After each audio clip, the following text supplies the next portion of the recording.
Отиваме на вторите наши участници. Това са Антон Титов и Венци Мирчев. Октан Рали Тим Citroen R3. Ето ги, нека да ги аплодираме и тях. Видяхте ги преди малко на импровизираната пресконференция. Въпроси към тях? Не. Или да? Не. Жоро? Не, само е възможно да ги снимате преди да тръгнат. Добре, господин Славов. Димитър Спасов. ART Racing Шкода Фабия Версе. Един страхотен автомобил, който след малко ще вземе позицията си тук. Наистина страхотна расова машина, която пристигна специално наета за участие в тази проява.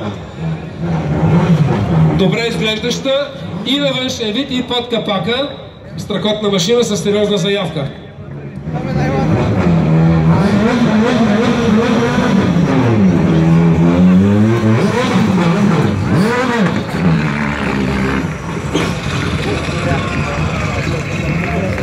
Моля вашите аплодисменти за Йордан Атанасов и Димитър Спасов. Втори опит за двамата след миналата година с този автомобил на Рали Варна.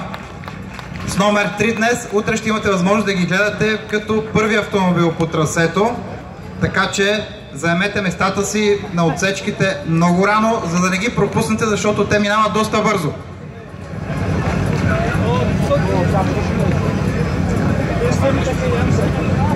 Готови ли сме, господин Славов?